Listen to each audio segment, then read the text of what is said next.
오늘은 두려워하지 말고 믿기만 하라라는 제목으로 함께 말씀을 살펴보겠습니다. 우리는 예수님의 공생의 기간의 사역들을 살펴보겠습니다. 특히 8장의 후반 부분은 예수님은 누구신가라는 관점에서 본문을 다루고 있습니다. 세례요한은 앞서 오실 그분이신가? 라는 질문을 던졌죠. 또 예수님은 누구신가라에 대해서 바리새인이나 또 제자들이나 동일한 질문을 던지고 있었습니다. 이 질문에 대해 예수님은 사역 가운데 권능을 행하셔서 그들의 질문에 대해서 답을 하고 계셨습니다. 앞서 예수님은 거라서 동네에 다녀오셨죠. 그곳에 가기 위해 방해하는 폭풍을 말씀으로 이렇게 잠잠하게 하시고 또 군대 귀신을 말씀으로 내쫓았습니다. 온전케 된 사람에게 고향으로 돌아가 하나님께서 행하신 기적을 전하라 이렇게 얘기를 하셨죠. 예수님이 이렇게 권능을 사용하여 자연계와 또 영적인 세계까지 다스리는 창조주여 또 하나님이심을 드러내셨습니다. 그리고 오늘 본문은 인간의 어떤 질병과 또 생사의 영역까지 다스리는 구원자이심을 보여주고 있습니다. 특히 오늘 본문은 다 읽지는 않았지만 다 읽지 않은 이유가 혈중 여인을 낫게 하는 사건만을 다루면서 이 부분에 대해서 좀 살펴보겠습니다. 성도 여러분, 당시 예수님은 누구신가에 대한 답을 어떻게 가지고 있느냐는 정말 중요했습니다. 성경의 증언대로 예수님이 오실 그 메시아 되심을 고백하는 자들은 향유를 부은 그 여인처럼 예수님의 그 발 앞에 무릎을 꿇고 엎드렸을 것입니다. 그러나 반대로 성경의 그 증거와 또 예수님께서 행하신 그 권능을 보고도 믿지 않는 바리새인들은 예수님을 무시하고 배척하는 그런 모습을 보였던 것이죠. 성도 여러분, 우리도 마찬가지입니다. 예수님은 누구이신가에 대한 질문의 결론을 내려야 합니다. 우리가 모두가 예수님의 경배자가 되든지 혹은 배척자가 되든지 둘 중 하나일 수밖에 없습니다. 물론 우리는 예수님을 하나님의 아들이자 그리스도를 믿고 있기 때문에 배척자가 될 수는 없겠죠. 그러나 우리의 삶의 모든 영역에서 예수님은 어떤 분이신가, 누구신가에 대한 그 질문에 대한 답을 우리는 확인해야 됩니다. 삶의 여정 가운데. 특히 오늘 본문은 우리 삶에 찾아오는 해결하기에 불가능해 보이는 문제를 예수님과의 그 관계 속에서 어떻게 해결해 나가야 하는지를 알려주고 있습니다. 다시 말해, 그 내가 해결하기 힘든 이 불가능한 문제 앞에서 예수님은 어떤 분이신가를 확인해 주는 본문이라는 것이죠. 여기서 중요한 역할을 하는 것이 바로 믿음입니다. 믿음. 성도 여러분, 믿음의 역할은 무엇일까요? 확고한 믿음이 있다면 해결하기에 불가능해 보이는 문제 앞에서도 우리로 하여금 예수님의 능력을 경험하는 자리로 나아가게 만든다는 것이죠. 오늘 본문에 나오는 혈류증 여인이 그러한 경험을 하고 있습니다. 성도 여러분, 혈류증 여인에게는 예수님에 대한 확고한 믿음이 있었습니다. 그 믿음이 자신이 그동안 해결하지 못해 불가능해 보이는 문제를 예수님 앞으로 나아가 해결받게 했던 것이죠. 그녀가 가진 구체적인 확고한 믿음의 내용은 무엇이었습니까? 44절을 같이 한번 읽어보겠습니다. 본문 44절입니다. 예수의 뒤로 와서 그의 옷가에 손을 대니 혈류증이 즉시 그쳤더라. 아멘. 예수님의 옷가에 손을 대면 나을 수 있다는 확고한 믿음이 있었던 것이죠. 이런 믿음이 있었다는 것은 병행 문단인 마가복음 5장 27, 28절에서도 더 자세히 설명하고 있습니다. 같이 한번 읽어볼까요? 예수의 소문을 듣고 무리 가운데 끼어 뒤로 와서 그의 옷에 손을 대니 이는 내가 그의 옷에만 손을 대어도 구원을 받으리라 생각함이로라. 아멘. 분명하게 얘기를 하죠. 내가 예수님의 옷에만 손을 대어도 구원을 받는다라는 확고한 그 믿음, 그 믿음의 내용들을 가지고 있었습니다. 오늘의 관점에서 보면 사람 옷에 손을 대는 게 무슨 확고한 믿음이 필요한가, 대단한 믿음이 될 수 있는가라고 생각할 수 있겠죠. 그러나 당시 상황은 오늘날과 전혀 달랐습니다. 12회 혈루증을 알아온 여인은 자신의 그 부정한 병 때문에 감히 예수님 앞으로 접근하지 못하고 뒤로 다가갔죠. 이 여인은 행여나 부정한 몸으로 예수님을 만지는 것이 죄가 될까 하는 마음으로 그 직접적으로 그의 몸에 손대지 않고 그의 옷 중에서 옷의 제일 끄트머리를 손을 딱 잡았던 것입니다. 여인은 그 겉옷의 가장 끄트머리에 붙어 있는 그 부분에 손을 딱 댄 것이죠. 이 여인이 왜 이렇게 행동했을까요? 당시 사회적인 관습에 의하면 여자가 남자에게, 더구나 남자의 신체를 접촉하기 위해 접근하는 이 일은 금지되어 있었습니다. 거기에다가 의식법상 그러니까 의식법상 율법에 있는 의식법상 부정한 것으로 여겨진 혈류증이었죠. 그 혈류증 앓는 여인은 많은 사람 앞에 나아가는 것도 더군다나 다른 사람과 접촉해서는 절대 안 되었습니다. 레위기 15장 19, 20절에 따르면 이렇게 얘기하죠. 한번 읽어볼까요? 시작. 어떤 여인이 유출을 하되 그의 몸에 그를 만지는 자마다 저녁까지 부정할 것이요 그가 불결할 동안에는 그가 누웠던 자리도 다 부정하며 그가 앉았던 자리도 다 부정한즉. 아멘. 여기서 말하는 그 여인이 흘리는 그 피는 기본적으로 월경을 말합니다. 그러니까 월경 기간 동안 사람이든 물건이든 접촉하면 그 대상이 부정하게 된다 이렇게 얘기를 하죠. 이는 그 흘린 피 자체가 뭐 더럽기 때문에 그런 것이 아니라 여자의 온전함을 상실했기 때문에 불결하다 이렇게 보았습니다. 그러니까 거룩함에는 온전함이란 개념도 포함되어 있는데 피를 흘리면 이 온전함을 잃어버린다라고 여겼기 때문에 그래서 다른 것을 접촉하게 되면 온전함을 잃으면 그 여인에 의해서 다른 것들도 부정하게 된다라고 이렇게 여겼습니다. 그런데 오늘 본문에 나오는 여인은 월경이 아니라 질병에 인한 피해 유출이었습니다. 그러니까 혈류증은 지속적으로 하혈을 하는 증세를 보이는 부인병의 일종이었죠. 혈류증을 앓는 사람만 부정한 것이 아니라 그 병을 앓는 사람과 접촉한 사람까지 부정하게 만들었습니다. 이러한 구약율법을 그 여인이 모르고 있었을까요? 다 알고 있었습니다. 12해, 12년 동안이나 혈류증을 앓았으니까 그 유대인의 율법의 안에서 얼마나 많은 제약 속에서 어려움 속에 살았을까요? 그러니까 누구보다나 잘 알고 있었습니다. 12년간의 그 육체적인 고통을 당했고 그에 못지않게 종교적으로는 그 부정하다고 여겨져서 소외당했고 끊임없이 사회적으로는 배척당하는 그런 고통을 당해왔던 것입니다. 그런 차원에서 그 여인이 예수님에게 다가가 그의 옷자락을 만지려고 한 행위는 거의 목숨을 건 시도였습니다. 그래서 모든 사회적인 장애물, 그런 위협을 뛰어넘어 예수님께 나아갔다는 것은 그녀에게 확고한 믿음이 있었다는 것을 우리에게 분명하게 보여주고 있습니다. 성도 여러분, 여기서 우리는 이 지점에서 한 가지 의문을 가지게 됩니다. 그 여인은 어떻게 해서 그러한 확고한 믿음을 가지게 되었는가 하는 것이죠. 어떤 과정을 거쳐 예수님만이 자신의 질병, 자신이 해결하기에 불가능한 이 문제를 해결할 수 있는 유일한 분이다라는 확고한 믿음을 가지게 되었을까요? 어떻게 되었을까요? 그건 확실한 실패를 경험하였기 때문입니다. 내가 가진 근본적인 인생의 문제를 이 세상에서 해결해 줄 수 없다는 확실한 실패를 경험했기 때문이죠. 다시 말해 이 세상에는 답이 없다는 확고한 믿음이 먼저 생겼기 때문입니다. 우리는 믿음하면 예수님에 대한 바른 지식에서 기반한 믿음만을 생각하겠지만 그런 믿음이 생기기 위해서는 예수님이 아닌 다른 것에 대해 답이 없구나라는 그런 경험적인 믿음이 먼저 생겨야 할 때도 있습니다. 오늘 본문에 나오는 혈류증 여인의 경우가 그렇죠. 43절에 보면 이에 12회를 혈류증을 앓은 중에 아무에게도 고침을 받지 못하던 여자가 이렇게 얘기합니다. 그 혈류증 여인은 12년 동안 철저하게 아니 처절할 정도로 실패를 경험하였습니다. 치료를 위해 수많은 시도를 하였지만 아무에게도 고침을 받지 못하였던 것이죠. 병의 문단인 마가복음 5장 26절에 보시면 좀 더 자세히 설명합니다. 같이 한번 읽어볼까요? 시작. 많은 의사에게 많은 괴로움을 받았고 가진 것도 다 허비하였을 때 아무 효험이 없고 도리어 더 중하였던 차에 의학이 발달한 오늘날에도 종종 오진이나 또 의료사고들이 발생해서 그 고통에 고통을 더해하는 경우가 있죠. 하지만 예수님 당시에는 얼마나 더 그런 경우들이 많았겠습니까? 2000년 전이었으니까. 잘못된 진단도 많았을 것이고 엉터리 처방을 받고 효험도 없는 약을 복용하는 경우도 많았을 것입니다. 거기에다 치료비는 또 얼마나 비쌌겠습니까?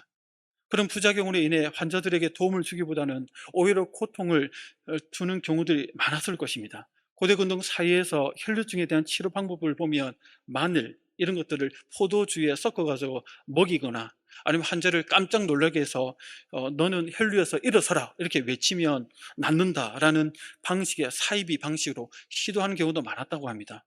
물론 이 여인을 돌봤던 의사들이 다 이런 돌팔이는 아니었겠지만 결과적으로는 그를 낫게 한 의사는 치료 방법은 아무것도 없었습니다. 오히려 결과적으로 이 여인을 괴롭게 하는 일 외에는 아무것도 하지 못했다는 것이죠. 그 기간이 무려 12년이었습니다. 그 과정 속에서 얼마나 많은 기대, 저 사람이 효험하다 하더라, 저기 가면 낫게 할 수 있다더라 하면서 얼마나 많은 기도 속에서 찾아가고 찾아가면서 실패와 좌절을 경험했겠습니까? 그러면서 그 여인의 마음속에는 어떠한 확고한 믿음이 생겨났을까요? 재산도 다 날려서 더 이상 치료를 받을 수도 없었습니다. 또 12년 동안 받았던 모든 치료가 다 헛것이었다는 것을, 사실에 대해서 기대와 희망을 다 접어버렸다는 것이죠. 이 여인은 이 세상 방법으로는 자신의 문제를 해결할 수 없다는 것을 깨달았습니다. 이 세상에는 답이 없다는 그 확고한 믿음이 먼저 생긴 것이죠. 이런 믿음은 실패의 밑바닥을 경험할 때 나오는 믿음입니다. 여기서 오해해서는 안 될 부분이 있습니다. 오늘 본문은 당시 불치병이었던 혈류증을 앓던 여인이 갖은 방법을 다 동원하다가 치료를 하지 못하고, 그래서 믿음으로 예수님께 나아가 치료를 받았다는 내용이니까 이 말씀을 문자 그대로 오늘날 우리에게 적용하면 안 됩니다. 무리수를 두는 것이죠. 내가 혹은 내가 아는 어떤 분이 불치병이나 치료의 어려움을 겪고 있는데 이 세상 방법인 병원에서 또 의사를 통해서 치료해봤자 소용없더라, 기도원 들어와서 믿음으로 신윤세에 있는 목사님에게 안수받고 기도하면 나을 수 있다, 이런 식으로 이 말씀을 접근하면 절대 안 됩니다. 그걸 얘기하는 것이 아니죠.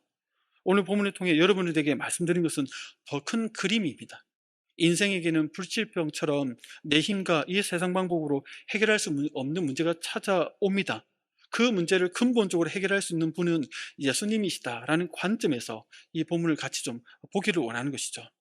단순화시켜서 병치료, 그래서 내병치료 이런 식으로 하지 마시기를 소원합니다. 계속해서 말씀으로 이어가겠습니다. 혈류증 앓는 여인이 경험한 첫 번째 믿음은 이 세상 방식으로는 자신의 문제를 근본적으로 해결받을 수 없다라는 믿음이었습니다.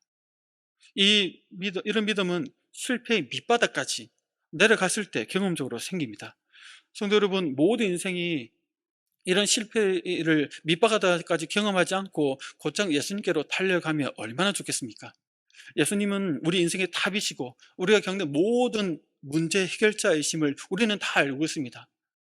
그래서 모든 영역에 예수님만이 우리 인생의 답이다라는 우리는 결론을 알고 있어. 그러나 그 결론대로, 그 고백대로 우리의 삶 속에서 큰 문제가 일어날 때, 다가올 때 곧장 예수님께로 나아가게 되던가요? 많은 경우 그렇지 않습니다. 예수님이 아닌 다른 곳에서 답을 찾으려고 은연중에 시도해 봅니다. 드러내고 하면 믿음 없어 보이니까 숨겨서 하죠. 몰래 합니다. 마음속에서 계속 합니다. 이렇게도 해보고 저렇게도 해보고, 그러다가 실패에 거듭하다가 밑바닥까지 내려가게 됩니다. 더 이상 내려갈 실패의 아래층이 없으면 그 자리에서 고통스럽게, 그제서야 이 세상에는 답이 없구나라는 믿음이 생기는 것이죠. 아니구나, 이런 세상적인 방법으로는 해결할 수 없구나, 내 힘과 경험과 지혜로 해결할 문제가 아니구나라는 확고한 믿음이 그제서야 그 절망 가운데 생기게 됩니다. 아직 이런 절망 가운데 아니구나 하는 확고한 믿음이 생기지 않는 분들은 아직까지 밑바닥까지 내려가지 못한 경우이겠죠. 밑바닥으로 내려가고 있는 현재 진행 중일 수도 있습니다. 그런 분들은 여전히 어떤 기대와 희망을 품고 뭔가 시도해 보려고 하죠. 예수님이 아닌 다른 방법으로. 성도 여러분들은 지금 어디까지 내려가 보셨습니까? 어디까지 내려가고 계십니까? 지금 실패의 밑바닥까지 내려가기 시작하고 계십니까? 아니면 내려가는 가운데 있습니까? 아니면 다 내려가서 더 이상 시도해 볼 생각도 엄두도 나지 않는 그러한 바닥에 앉아 계십니까? 하나님은 우리가 어떤 존재인지 너무나 잘 아시기에 실패의 밑바닥까지 내려가도록 허용하십니다. 우리가 가진 재성과 그 재성에서 나오는 이 연약함은 누구보다도 하나님이 아닌 내 방식, 내 힘, 내 지혜로 해결을 하려는 그런 경향성을 가지고 있죠. 하나님 그걸 아시니까 때론 그것을 허용하십니다. 실패를 경험하도록 놔두십니다. 밑바닥까지 찍게 하십니다. 더 이상 세상적인 방식의 미련을 갖지 않게 하시려고 처절한 실패의 자리까지 내려가도록 허용하시는 것이죠. 그러나 오늘 여기서 중요한 점은 그 자리까지 내려갔다고 해서 찍고 다 올라가지는 않는다는 것입니다. 미련한 사람은 실패의 그 밑바닥에서 계속해서 머물고 있다는 점입니다. 거기서 주저앉아 있고 뭔가 다른 방법을 찾지를 않습니다. 잠언 27장 22절에서 그러한 미련한 사람에 대해서 이렇게 얘기합니다. 같이 한번 읽어볼까요? 시작.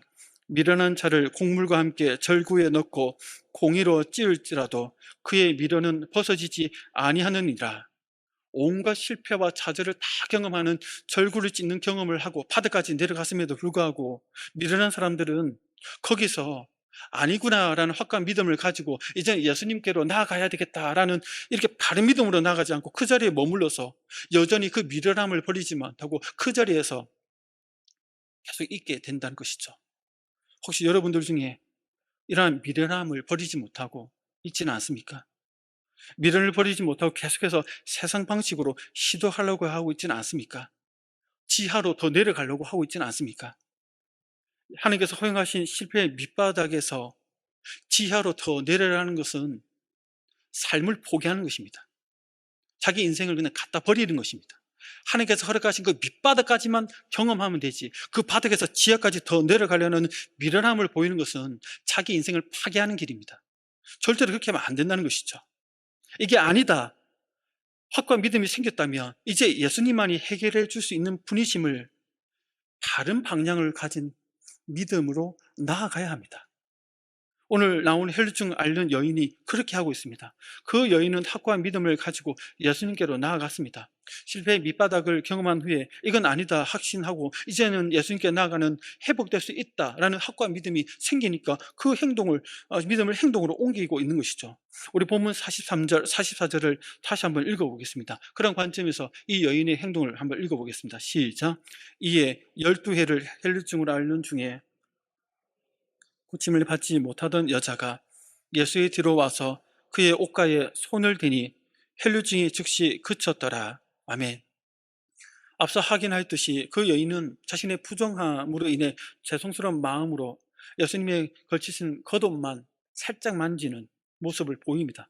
이러한 여인의 행동을 통해 우리는 예수님의 옷자락에만 손을 대어도 자신의 병이 나을 것이라는 그 간절하고도 바른 확고한 믿음이 있었음을 우리가 알게 됩니다. 성도 여러분, 이렇듯 실패를 통해 얻은 확고한 믿음은 곧장 예수님께로 나아갈 때 가장 복된 자임을 우리에게 보여주고 있습니다. 더 이상 머물거릴 필요가 없죠. 다 시도해봤고 다 경험해봤기 때문에 더 이상 이 세상 방식에 미련을 가질 필요가 없다는 것입니다. 성도 여러분들은 어떻습니까? 여러분들이 갖고 있는 인생의 문제를 해결받기 위해 다 시도해 보았습니까? 그 시도 속에서 그 실패의 밑바닥까지 다 경험해 보셨습니까? 이제 거기에 답이 없고 예수님만이 답이라는 것을 확인했었습니까? 그럼에도 불구하고 혹시 아직까지 머뭇거리고 있는 분은 없으십니까? 곧장 믿음으로 예수님께 나아가지 않고 내일로, 다음으로 또 다른 좋은 방법이 있지 않을까 라면서 주의를 기웃거리고 있지는 않으십니까? 성도 여러분, 믿음은 행할 때 우리의 피로가 채워지고 우리에게 유익이 됩니다. 머뭇거리는 믿음은 확고한 믿음이 아닙니다. 야고보서 2장 14절에서 이렇게 지적합니다. 우리 같이 14절만 먼저 읽어볼까요? 시작. 내 형제들아, 만일 사람이 믿음이 있노라 하고 행함이 없으면 무슨 유익이 있으리요? 그 믿음이 능히 자기를 구원하겠느냐? 아멘. 구원할 수 없죠. 행함이 없으니까 그 믿음이 사실이 아니었던 것이죠. 믿음으로 해결받고자 하면 그 행함을 통해서 나아갈 때 해결받을 수 있는 것입니다. 18절에서도 이렇게 얘기합니다. 우리 같이 읽어볼까요? 시작. 어떤 사람은 말하기를 너는 믿음이 있고 나는 행함이 있으니 행함이 없는 내 믿음을 내게 보이라. 나는 행함으로 내 믿음을 내게 보이리라 하리라. 아멘. 나는 내 속에 있는 믿음을 행함을 통해서 보이겠다 라고 하는 것이 바른 믿음임을 우리에게 보여주고 있습니다. 머뭇거리는 믿음, 아직 행하지 않고 있는 믿음은 믿음이라고 할 수 없다는 것이죠. 마지막 26절 한번 읽어보겠습니다. 시작. 영혼 없는 몸이 죽은 것 같이 행함이 없는 믿음은 죽은 것이니라. 아멘. 우리 몸 안에 영혼이 없으면 그 몸이 죽은 것처럼 우리의 믿음이란 안에 행함이 없으면 그 믿음은 죽은 믿음인 거죠. 가짜죠. 아닌 것이죠. 유익이 없다라고 얘기를 하고 있습니다. 성도 여러분, 예수님에 대한 올바른 지식과 확고한 믿음이 생겼다면 더 이상 머뭇거리지 마십시오. 내일로 미루지 마십시오. 다른 것에 기웃기웃거리지 마십시오. 곧장 예수님께로 나아가십시오. 여러분들이 안고 있는 그 문제 해결자이신 예수님께 나아가 은혜를 구하십시오. 그것이 바로 우리가 예수님께 보일 믿음이고 예수님께서 우리에게 찾는 믿음임을 믿으시길 바랍니다. 혈류증 앓는 여인이 믿음으로 나아가자 어떤 일이 벌어집니까? 치료를 받게 됩니다. 혈류증이 즉시 그치게 되죠.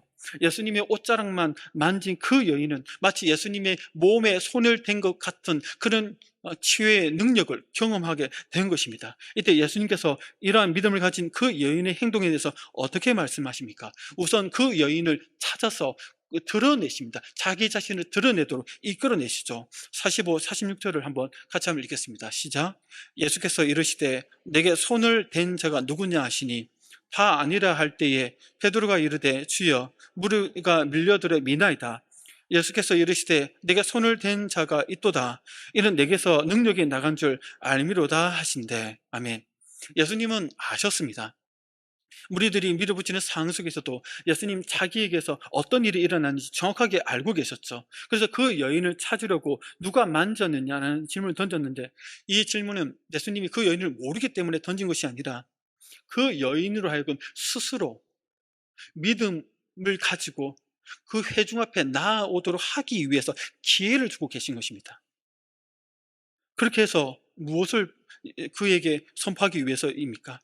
그의 믿음을 통해서 그가 낳은 육체적인 이 질병뿐만 아니라 그가 궁극적으로 원하는 그 영혼의 구원까지 선포하기 위해서 그 여인을 불러내시는 방식인 것이죠.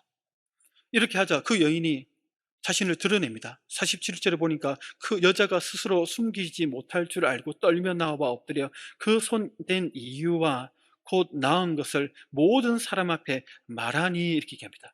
모든 사람 앞에 자신이 한 그 믿음의 행동들을 공개적으로 고백했습니다. 그 여인은 아무도 알리지 않고 조용히 물러가려고 했지만 예수님의 말씀과 그 시선 때문에 나와 자기가 한 그 일들을 자초지종을 낱낱이 아뢰었던 것이죠. 그것을 다 들은 예수님은 그 여인을 향해서 구원을 선포해 주십니다. 48절을 같이 한번 읽어볼까요? 보면 48절입니다. 시작. 예수께서 이르시되 딸아 내 믿음이 너를 구원하였으니 평안히 가라 하시더라. 아멘.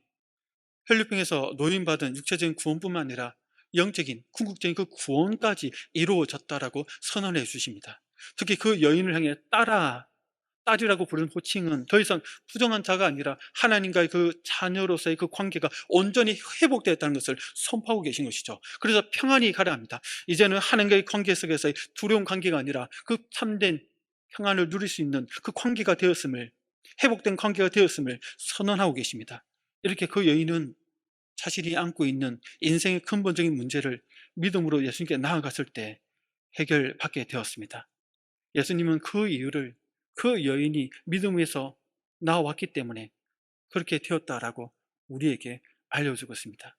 성도 여러분, 주님께서 우리에게도 동일한 그 확고한 믿음을 요구하십니다. 예수님은 우리에게도 동일하게 말씀하십니다. 네가 놓인 그 문제 속에서, 그 상황 속에서 두려워하지 말고 믿기만 하라. 다른 방법으로 해결하려고 하지 말고 나에게 믿음으로 나아오라 라고 말씀하십니다. 세상 방법으로 그 문제를 해결하려고 해봤자 다 그게 아니라는 것을 경험했잖니. 더 이상 믿음 갖고 머뭇거리지 말고 나에게 나아오라고 우리에게 요청하고 계십니다. 예수님의 이 요청에 더 이상 머뭇거리지 말고 확고한 믿음으로 나아가는 성도님들이 되시게 주의 이름으로 축복합니다. 예수님께서 여러분들에게도 딸아, 아들아, 내 믿음이 너를 구원하였으니 평안히 가라 라는 이 축복의 말씀이 여러분들의 삶 속에 들려지기를 소원합니다. 함께 기도하겠습니다. 오늘 말씀을 생각하면서 함께 기도하기 원합니다. 주님, 우리 인생 가운데 이런 어려움, 저런 고통 우리에게 찾아오지 않았으면 좋겠지만 우리는 다 알 수 없지만 하나님의 그 놀라운 섭리 가운데 때론 우리에게 어떤 고통과 우리가 해결할 수 있는 문제들이 찾아올 때가 있습니다. 그런데 우리는 그 문제를 해결하기 위해서 아둥바둥거립니다. 온갖 방법을 다 동원하고 온갖 인맥을 다 동원해보고 온갖 물질적인 방법을 다 동원해보려고 하지만 꼬이고 해결되지 않고 더 깊은 수렁을 빠질 때가 있습니다. 그럴 때 우리는 바닥을 칠 때 이런 방법으로 해결할 게 아니라 예수님께 나아가야 되구나. 예수님만이 이 인생에 내가 겪는 이 문제의 답이시구나. 그분께 나아가자라는 믿음이 생길 때가 있습니다. 주여, 이런 과정 속에서 우리가 반복되는 이런 과정 속에서 포기하지 않고 다른 것에 눈 돌리지 않고 미련을 갖고 머뭇거리지 않고 곧장 예수님께 나가는 믿음의 사람이 되게 하여 주옵소서. 딸아, 아들아, 너의 믿음이 너를 구원하였다. 평안히 가라라는 그 말씀이 우리 귀에, 우리 인생 가운데 들려져 그 근본적인 문제가 해결받는 은혜가 우리에게 인생 가운데 이루어지도록 역사해 달라고 우리를 붙들어 주옵소서. 주여, 붙들어 주옵소서. 세 번 외치면서 함께 기도하겠습니다.